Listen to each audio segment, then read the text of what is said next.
Hi, I'm George Smith. I'm the director of Michigan State University AgBioResearch, and I'm here today with Kelly Turner, executive director of the Michigan Potato Industry Commission, to talk about research, the research that MSU scientists do on behalf of the potato industry in the state.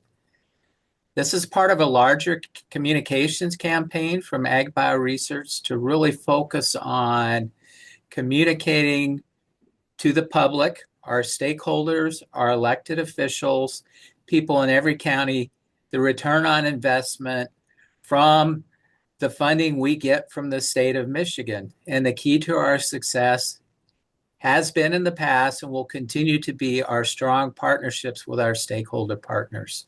So, Kelly, welcome. We look forward to the conversation. Thanks for having me. Yeah, so let's just dive right into this a little bit and see where the conversation takes us. Kelly, how does MSU research support the goals and decision-making process for your growers in the state? Well, MSU research really is foundational to nearly every strategic goal and production decision that's made by folks within the potato industry. So, from breeding new varieties tailored to our climate and our markets, to integrated pest management and nutrient use efficiency trials, MSU researchers provide the data and the innovation necessary for folks in the industry to remain competitive, to be sustainable, and to continue to be resilient in the face of markets that are really continue to be chaotic. So the research directly informs grower practices. It supports regulatory compliance and regulatory advocacy and gives uh, guides the investments that we do for infrastructure, technology, and crop management systems across the state. Great. I'm gonna ad lib here for a second, and but you can handle this one, okay? Kelly, when I moved to the state of Michigan 27 years ago, I really didn't have an appreciation for the strengths of the potato industry in Michigan and all that you all have to be proud of. Can you elaborate a little bit on that about your industry and why it's so important to the agriculture economy in the state of Michigan? Yeah, the potato industry supplies $2.5 billion, that's with a B, worth of economic activity to the state of Michigan annually. So a lot of people don't realize it, but Michigan is number one across the U.S. for growing chipping potatoes. So potatoes that go to be processed for potato chips. We supply about 30% of the nation's chips. So wherever you are in the state or in the nation, if you open up a bag of potato chips, there's a 30% chance those potatoes were grown right here in the state of Michigan. Yeah, and we make great potato chips. I can attest to that personally. So yeah, lots and lots to be proud of. As I mentioned, Kelly, we are really partners in these endeavors. We pride ourselves at Michigan State University in working in close partnership with industry to make sure the work we do is grounded on your needs. So, what do you expect of us in return? And give us your insight on the keys to success of that partnership. Yeah, so I guess what do we expect from MSU research really is to lead those measurable improvements in yield, quality, disease resistance, nutrient efficiency, overall profitability, and the ways in which that is being done really is lockstep with uh, with what the growers in the industry need. So we have a research committee that meets several times annually. And part of those meetings, we include MSU researchers as well as folks from all across the industry to come together and look 5 to 10 years out, as well as what are our immediate needs. So some years you've got some disease or pest uh, issues that are causing immediate needs and an immediate response needed from MSU. But then we also try to look 5 and 10 years out, like what are we going to need to be to be able to stay top of the industry in growing potatoes and how do we and that information really guides like what goes into our infrastructure and where do we need to be saving money to put into research so that 2 generations from now, those folks who are growing potatoes can be successful. So MSU's work really supports continuous improvement in the industry. So it ensures that the folks in the Michigan potato industry remain strong with the highest quality, most efficiently produced vegetable in the country. So I often talk about how special Michigan agriculture is, and one of the things that makes it special again is the partnerships. The partnerships between the state's land grant institution and our industries, and how our industries work together. And there are many examples of those partnerships. Talk a little bit about the direct support that your industry provides for research and other things that really help contribute towards our common goals. Yeah, I'm glad you brought me back to that. When it comes to the partnerships, if you're focused on one sector of the industry, so if MSU was solely focused on what is it that the grower needs, then you're really only looking at one piece of the entire pie. And so we what we've been able to create really is this very large group that comes together from every sector of the industry. So you have those who provide inputs to the folks who are growing the potatoes. You've got the growers themselves. You also have the processors. So the folks who have to take this product and process it and make consumers happy in the end. And so we've created a system that includes all of those people, and they all get opportunities for input and for guidance on what research is being done, where do we provide emphasis, and if at any point in a piece of research in that within that system, if it doesn't meet the needs of each one of the sectors in the industry, then we don't move forward with it because it has to work across the entire supply chain or it doesn't work at all.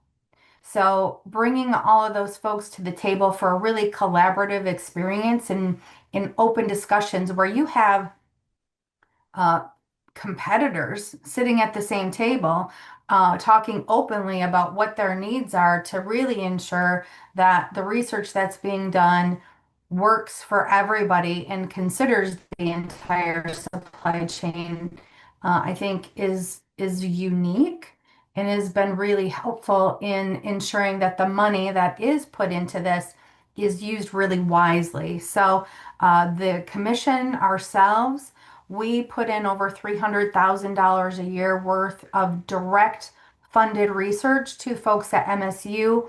We also work very closely with the researchers to provide um, lists of places where they can go to get other grants. We provide over 30 letters of recommendation a year for MSU researchers to garner grants. And we also participate in the Specialty Crop Block Grant Program, which which is federally funded. And we invite MSU researchers to provide a research grant as part of that, along with our marketing grant proposals each year to really ensure that we're meeting the needs of the researchers out there with the funding that they need to supply the research that the industry is asking them to do. So that leads from everything from water sensors and water down to breeding, as well as pest and disease management projects. Yeah, fantastic. Certainly critical to our shared success is the support that your industry directly provides towards, research that will really make a difference. Another source of pride here in Michigan is our flagship program, Project Green, now in its 27th year, which its origins come from the entire agricultural community going to the state legislature and advocating for additional funding for applied research and extension grants, which has really, I think, transformed our ability to have an impact on Michigan agriculture.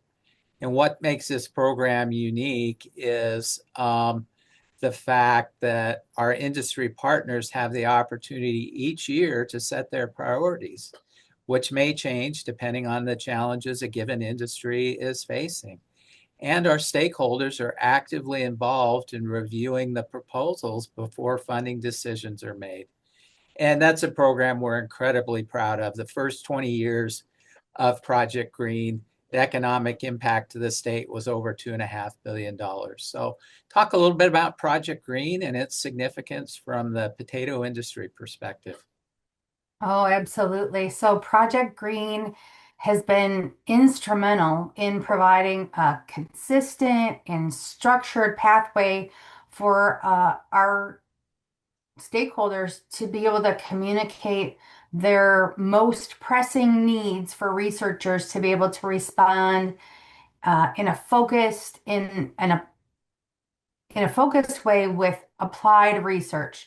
So it helps to align that investment with industry priorities, like you said, and our committee meets annually to sit down, review last year's priorities. We talk about what are the issues they're facing this year and what do they need 5 years from now, and when we develop those priorities annually.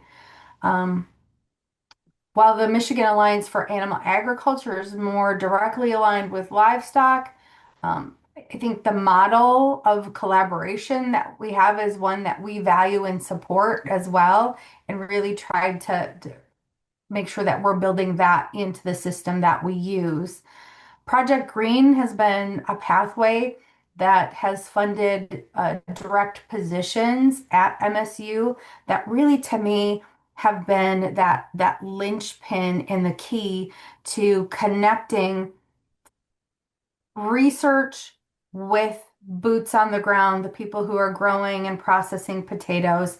That position has been key to the success that we've had for collaboration within the industry. And so without that, I could see us struggling a lot more with really connecting the research that needs to be done with the entire industry. The Agriculture Resiliency Program is fairly new and is emerging as one of those critical tools to help fund proactive research and extension in the face of climate and uncertainty in environmental pressures. As you know, we get different changes in policy and advocacy for those. We need to research takes time, a lot of time. And so Project Green is a great pathway for research needs that can be done in 1 to 2 years. But when you've got research that requires 5 to 10 years of data and different kinds of trials to really understand, like the fate of nitrogen in different types of settings and things, that is where that ag resiliency program comes in, because it allows for that longer term funding and for those projects that really can't be completed in 1 to 2 years. So I think as a bundle, we're really looking at what are the current needs and how are we meeting them with research. And then also now we have this ability to look farther out, like what are we going to need 20 years from now? What do we need to know that we can be 5, 10, 15, 20 years out from now, that we can be researching to ensure that the next generations are successful. Yeah, Kelly, I really appreciate you mentioning the Agriculture Resiliency Program. And I remember vividly when MSU Extension Director Quentin Tyler and I met with you all, who are leaders of the plant-based agriculture industries estate, and asked, what are your biggest long-term challenges and how can ag bioresearch and extension help you? And unanimously, what we heard from all of our commodity partners, issues with water, efficient use of water, and water quality issues. Then issues associated with resilience of agriculture to extreme weather and how you build healthy soil and things like that. You know, problems of the future that are common across all of our industries, which makes this program unique from Project Green, which is focused on short-term challenges specific to a given industry. And so we're really proud of the progress we've made in the first 2 years of this program. And we're hopeful there'll be a path forward for it to continue and funding in the upcoming, from the state of Michigan in the upcoming fiscal year. So yeah, thanks for mentioning that. Yeah.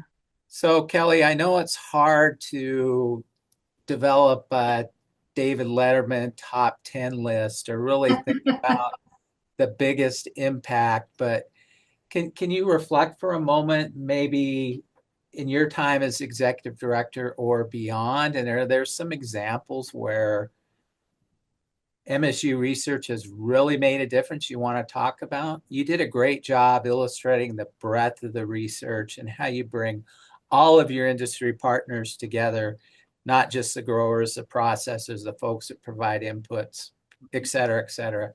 But are there one or two examples you want to share that really might illustrate the impact and ROI for your industry and for people in the state of Michigan of this investment?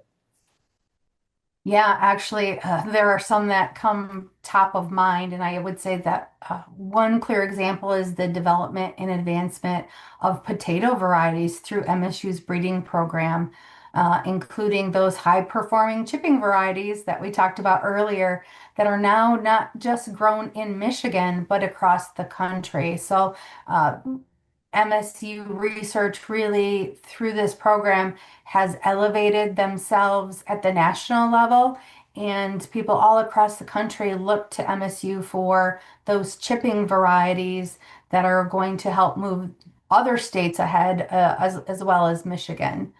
I would say that another is the late blight forecasting and management work that has helped us to avoid those really devastating losses and maintain fungicide stewardship. So much so, I think Michigan is only one of two states that still do that sort of late blight research. So we're not only helping the state of Michigan, but this research is helping folks grow potatoes across the country. Um, I would say that given the role that we play on the state's Water Use Advisory Council, we have a grower who is a appointed person for this. The governor appoints different folks to sit on that, and we have a grower who is appointed to the state's Water Use Advisory Council, and I serve as their alternate. It is shocking sometimes to understand the needs of the state and how it aligns with the needs of the growers. And so, in order to bring those two topics closer together, MSU researchers have been instrumental in conducting research on water monitoring and water use to really help growers understand how much water is needed exactly when, so that that resource can be applied in the amount and at the rate and during the critical time periods that are necessary to still get a brilliant crop, yet ensure that the growers are protecting the vital resource of water within the state. Um, you mentioned a little bit earlier about climate resiliency and some of the erratic weather that we have seen with much larger uh, rain events happening earlier in the spring and kind of continuing a little bit later into summer.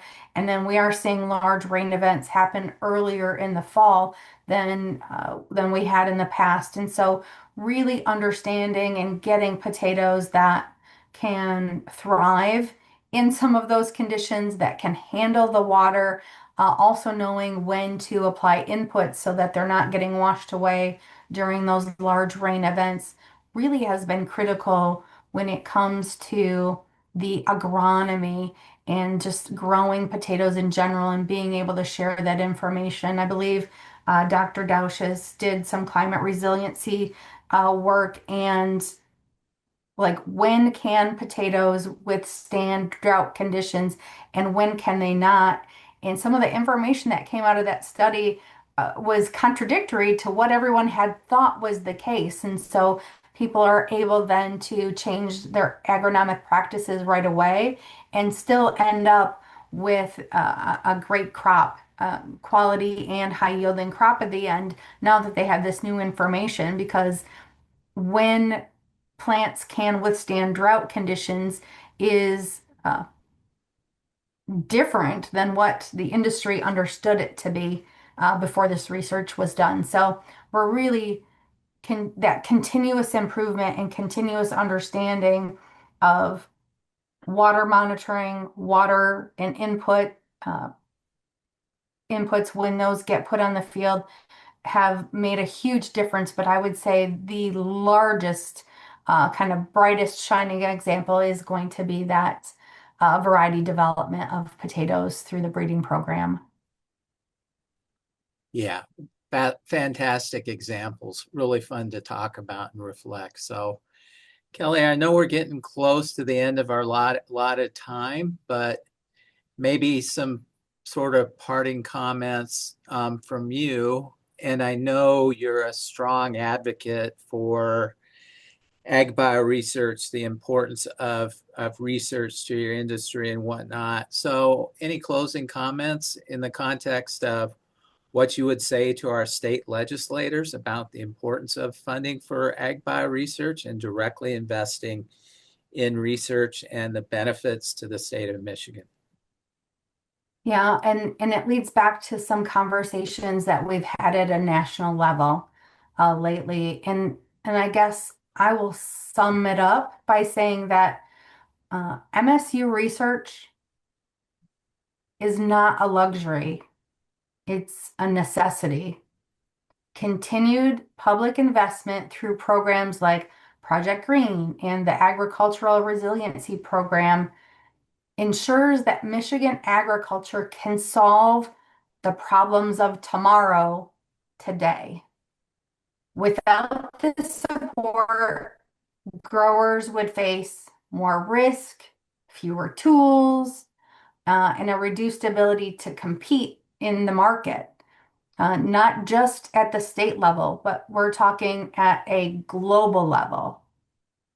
Uh, it would stifle innovation, threaten economic stability of rural communities, and likely undermine our ability to adapt to climate, market, and regulatory pressures and changes.